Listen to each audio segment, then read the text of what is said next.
Hello everyone, welcome to another edition of BrainScratch. I'm your host John Lorden, and sometimes the topics that I go into between BrainScratch and Searchlight start to weigh on me a bit heavy, and in those cases I like to take a little bit of a break and look at some fringe theories. So that is what we're going to do on today's episode. Today we're going to look into what is known as the Black Knight satellite, and this is a theory that I've really seen kick up a lot on YouTube over the course of 2014 to 2015, and then in late 2015 something kind of big in terms of that theory happened. And if you look at this image behind me, does that make you want to buy a Pepsi?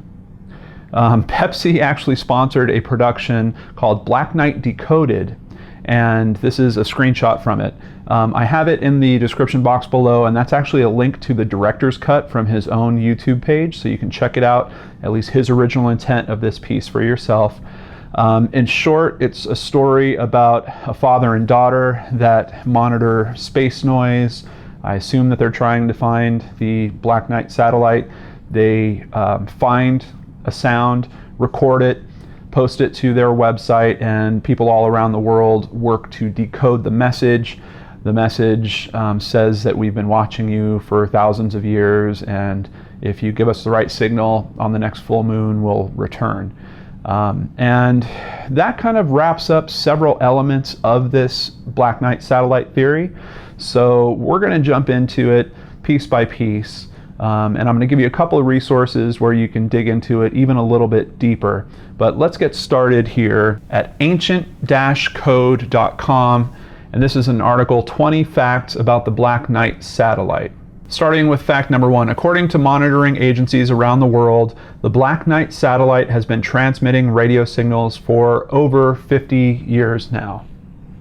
Now, what's interesting about that is, and that's actually going to come up as one of these points, the first time that someone noticed a sound or some type of space noise was actually 1899, and they're crediting it to Nikola Tesla, saying that a device that he had built had started picking up this noise, and they're saying that that was the Black Knight satellite. Now, his own comments about it were that he believed it was coming from Mars, and he thought there was a civilization there. So he didn't really have a theory in particular about the Black Knight satellite, and that's part of the issue with this theory as you dive into it. Is it does seem as if people have taken separate things that might be the same instance, might not be, but they've kind of pulled all those into this theory of the Black Knight. But let's continue.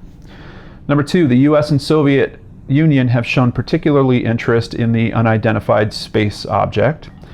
Number 3, rumors are that it was Nikola Tesla, the first man to, quote, intercept a signal from the Black Knight satellite in 1899 after building a high voltage radio device in Colorado Springs. Number 4, since the 1930s, astronomers worldwide have been reporting strange radio signals which allegedly come from the Black Knight. And once again, how do we know that those signals are coming from this particular item? I can't really find any detail on that.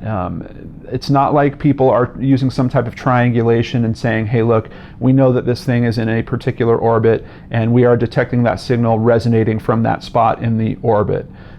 So I don't know, once again, how this all feeds into this one super theory of the Black Knight.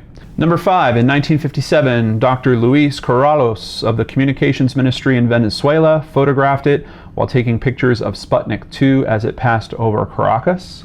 In terms of photographic evidence, there is a lot of pictures, but what I've noticed is the same few pictures are being looked at a lot.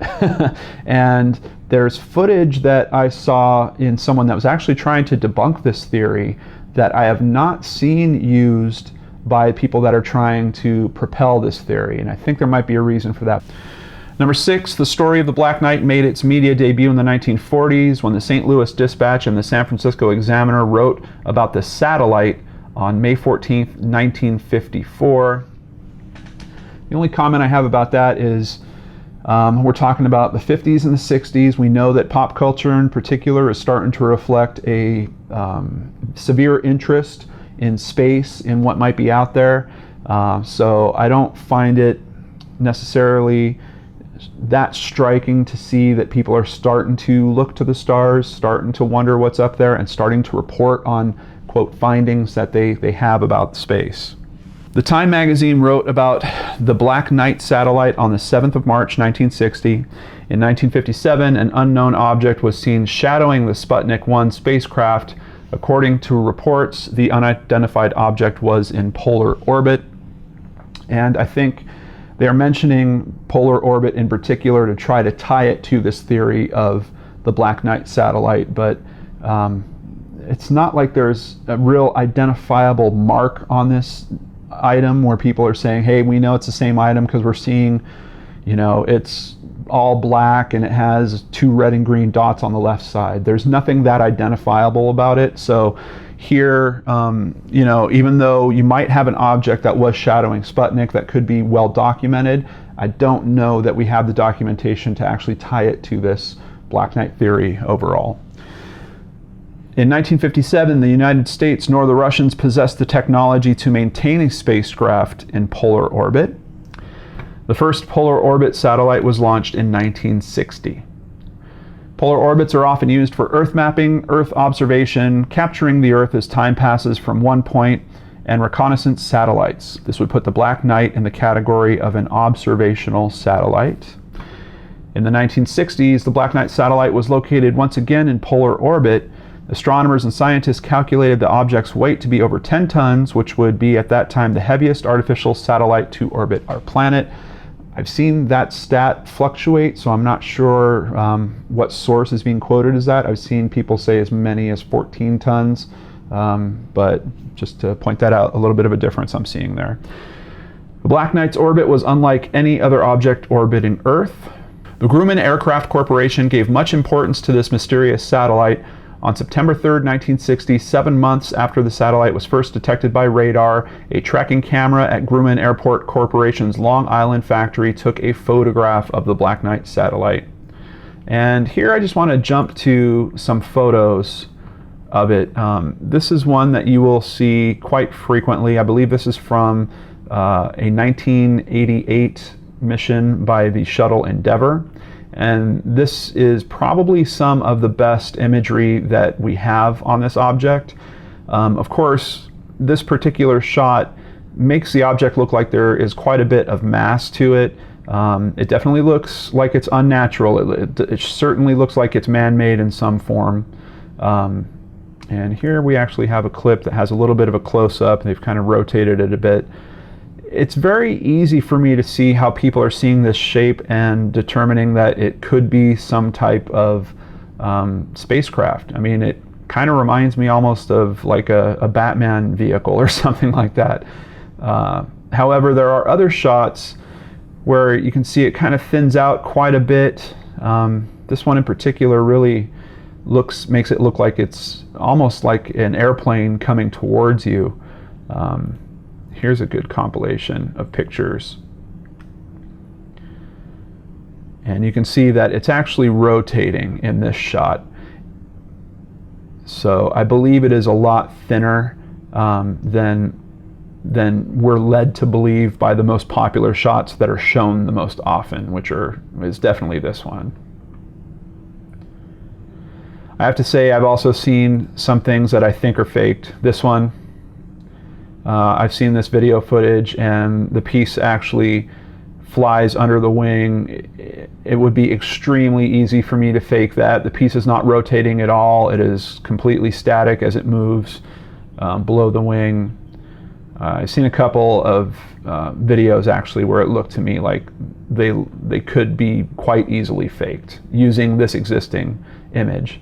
As a matter of fact, for this one, if you look at the shape of it, it is actually the exact same shape as this image if it was turned upside down and reversed.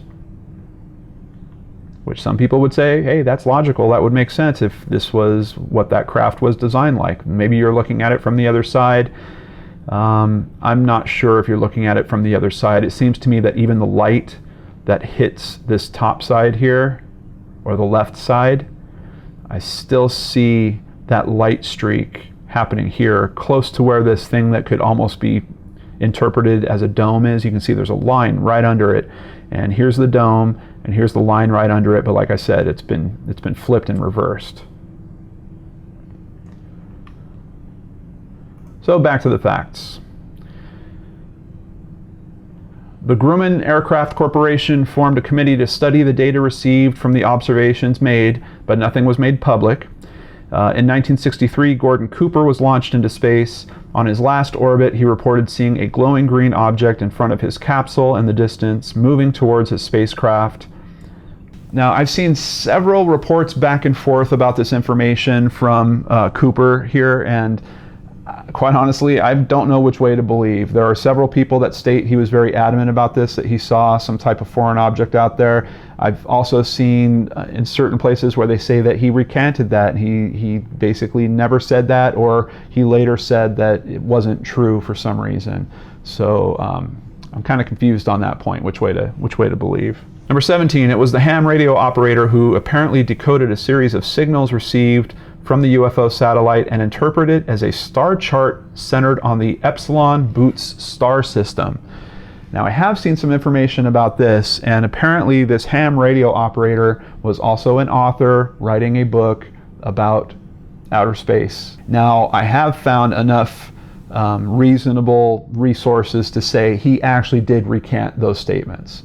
So I don't think that this information is very solid. According to the decoded message, the Black Knight satellite originated from the Epsilon Bootes star system 13,000 years ago. Now, I have found in several places where they state that he absolutely recants that particular statement. And I haven't found any other source about the age of this thing. But I can tell you that 13,000 years ago is quoted extremely often if you look into any videos or articles talking about this case. They pretty much talk about it like fact. As a matter of fact, at the start of the video for Pepsi, let's just jump back to that real quick.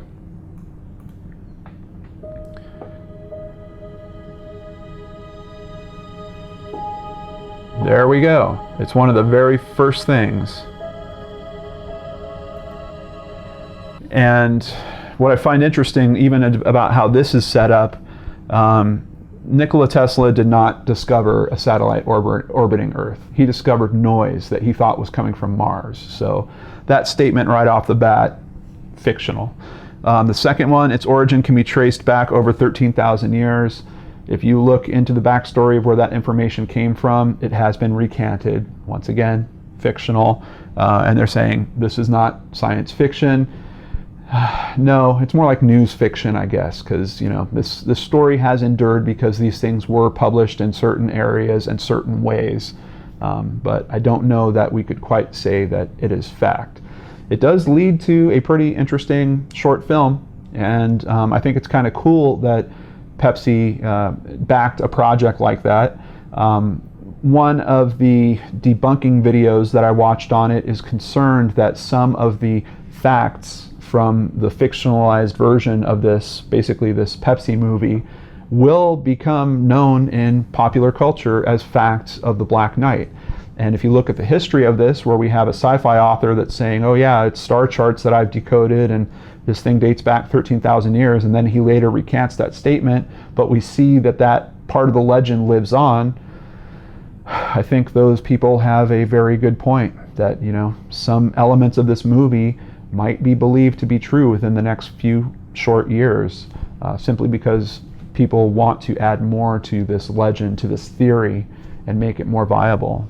Number 19, on August 23rd, 1954, the technology magazine Aviation Week in Space Technology released a story about the Black Knight satellite that angered the Pentagon, who were trying to keep the information secret. That's the first time I've seen reference to that. As a matter of fact, in some of the debunking information I've reviewed, people aren't even sure where the name the Black Knight got attached to this, but they think that that happened rather recently. From what I understand, these articles from back in these time frames that they're talking about did not ever refer to this as the Black Knight, and people aren't really quite sure how that name got attached to it in the first place. There were a couple of very early not full-blown space programs, but testing programs that were named Black Knight, so some people think that that's where it was kind of grabbed from. And number 20, NASA has released official images which apparently show the Black Knight satellite. Those are the photos I showed you, the most popular of which are from the Endeavour mission. And there is an official explanation for that. According to not just NASA, but they've actually released video footage, and this is the footage that I was mentioning earlier that I found in a debunking video, which is also in the description box below. Apparently it is a blanket. It was a type of blanket that was meant to be used outside of spacecraft. There was a part that they were retrofitting and it was leaking heat. So this was a type of thermal blanket that was meant to wrap around that piece. When they went outside to do the work, they actually lost the blanket and it went floating off. And if you watch the debunker video that I'm talking about down below, you will see footage in there where they have people on that mission actually talking. They're watching it as it's tumbling away, and they're talking about trying to make some maneuvers to capture it or to regain it, but they decide not to. Now, I believe that the blanket would have burned up within the atmosphere in a matter of weeks, so it's not likely that it is doing this polar orbit and people are seeing this blanket over and over and over. I believe that it is now long destroyed, but if you look at this theory and try to boil it down to its pieces, there was no real physical description of this thing to start with from the start. So I don't know how all of this attention and what is the common thread that pulls all of this into one single item, one theory that says it is this satellite that all these people over the past 100 years have been noticing and listening to. Now, in terms of digging, I did bump into an article at nationalgeographic.com. Satellites and space junk. There are more than 8,000 artificial objects orbiting Earth. More than 2,500 of these are satellites working and dead. The remaining objects are space junk, technically known as orbital debris. These are parts such as nose cone shrouds, hatch covers, rocket bodies, and other parts. That doesn't include the millions of objects smaller than 0.3 inches or 1 centimeter. So at least for the time period after we started going into space, we have been discarding things into orbit regularly. And this article actually talks about some particular cases. If you're interested in this, I highly recommend you check out this article. It's really intriguing. And it kind of leads to a problem with space travel, which apparently has even affected the International Space Station, where there's this junk floating around in orbit, and occasionally it threatens to impact the space station. They've had 4 close calls from what I understand so far. So I believe there's even programs that are now being looked at about how to collect this space junk and get it out of the way, essentially. Now, Snopes, which, I think people look to them to debunk things regularly. I didn't see a full-blown article on this there, but there was a message board on it. And I found one post by Brian B. here. This is from October 2014. And it's referring to a video and article that someone had brought up on this post talking about the Black Knight satellite. And he basically quotes Wikipedia. In February 1960, there was a further report that the U.S. Navy had detected a dark, tumbling object in an orbit inclined at 79 degrees from the equator with an orbital period of 104.5 minutes. Its orbit was also highly eccentric, with an apogee of 1,728 kilometers, or 1,074 miles, and a perigee of only 216 kilometers, 134 miles. At the time, the Navy was tracking a fragment of casing from the Discoverer 8 satellite launch, which had a very similar orbit. The dark object was later confirmed to be another part of this casing that had been presumed lost. And I think that's where a lot of the information goes. And for people that believe in this theory, they're going to raise the question, is this cover-up information? Is this an agenda that's being played out to cover up the truth of what's happening with this satellite? And I do think we have to consider that possibility. What I also found very interesting here is I went to the Wikipedia page myself. I usually like to start there when I start these videos because it's usually the most popular opinion or theory. Not always necessarily completely factually correct, but it is user contributed information. So in terms of looking for a popular source of what the popular story is, I understand that Wikipedia works well for that. I have never seen an article at Wikipedia that read so much like an article from Snopes. Let's take a look at this together here. The Black Knight satellite is claimed by some conspiracy theorists to be an object approximately 13,000 years old, there's that number again, of extraterrestrial origin orbiting Earth in a near polar orbit. Critics and mainstream academics have called it a conspiracy theory and myth that combines several unrelated stories.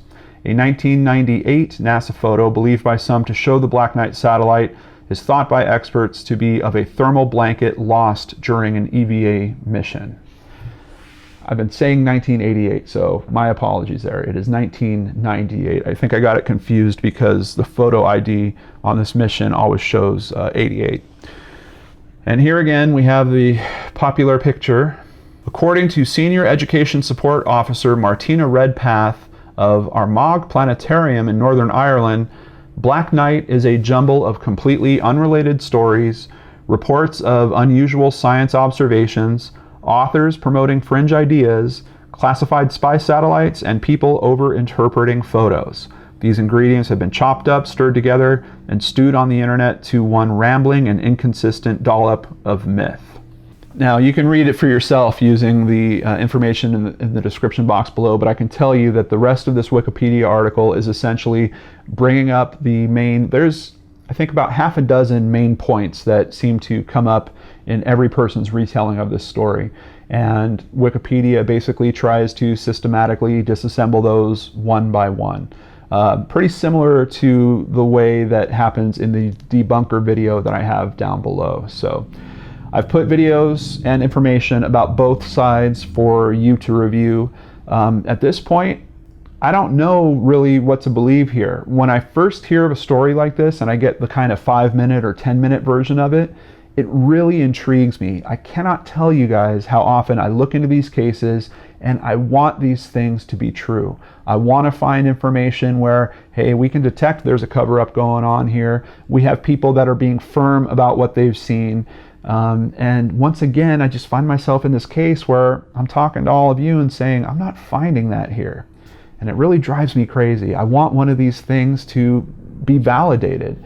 But for me, looking at this case right now, I'm a little bit towards the side that this is likely a collection of stories, as described here on Wikipedia, that has been woven together into a bit of folklore. I don't want it to be that. I want there to be some proof of someone saying, no, we know that this is actually a satellite. We know that it's that old because we have a fragment of it and we carbon dated it. We know that it's made of material that is not of planet Earth. I would love nothing more than to find that type of information, but I can't. Even in terms of kind of what happens in the Pepsi short film, I would love for there to be some independent analysis, some scientists out there that aren't paid by NASA that are looking into this, that come forward and say, hey, no, we're tracking a message that's coming from that thing, and here is the beeps and blips, but we don't know what it means. And it's just, from what I'm seeing, it's not there. Could it be covered up? Potentially. I mean, NASA is a little bit involved in terms of the Pepsi production because I don't want to blow it for you, because in terms of it being a dramatic piece, I do like the short film. But by the time you get to the end of it, they're using real shots from outer space. And those shots are taken by a company that has cameras on the space station. So NASA is involved with that endeavor. So some people could say that, you know, the Pepsi thing is propaganda. It's meant to spin people's attention or to fictionalize this, to take something real and make people think that, hey, we're just making a movie out of it because this is some kind of hokey conspiracy theory. I think there's definitely an angle on that. If they are trying to wipe out the truth of this, though, is it the best method to publicize this thing, especially in a commercial-like fashion where millions of people are going to be exposed to this story and go looking for more research on it? I don't know. I don't know if that's the best way to try to cover up some information like this, but I do consider it a possibility for sure. The other possibility is this theory is right, that all these people have been tracing the same object, even though I just can't imagine logistically and logically how they could go all the way back to Nikola Tesla hearing things in 1899 and peg that to one particular source, and then looping all these subsequent things and saying it's all part of the same source. We're talking about space. We're talking about a place where, quite honestly, we don't have the best understanding, because if we did, we probably wouldn't have left a bunch of trash floating around in there that's given us trouble now.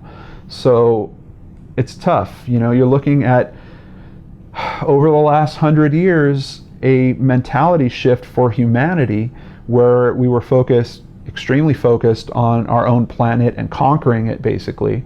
And now all of a sudden, over the last 100 years, we start looking to the sky and figuring out how we can conquer that. So I don't find it hard to believe that these stories are out there. What I do find hard to believe is there's not better information to validate these claims, and that the claims perpetuate.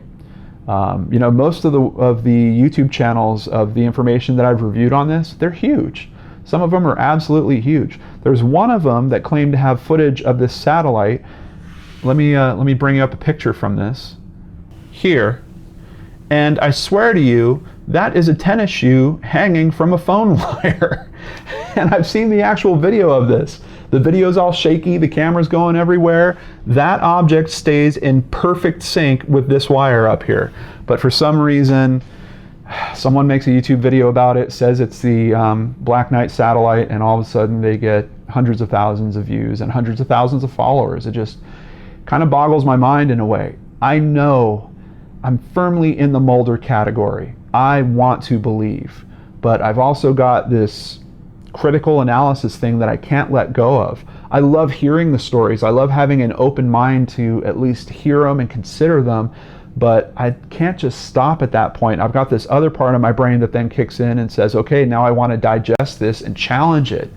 And I don't know. I can't take these things at pure face value.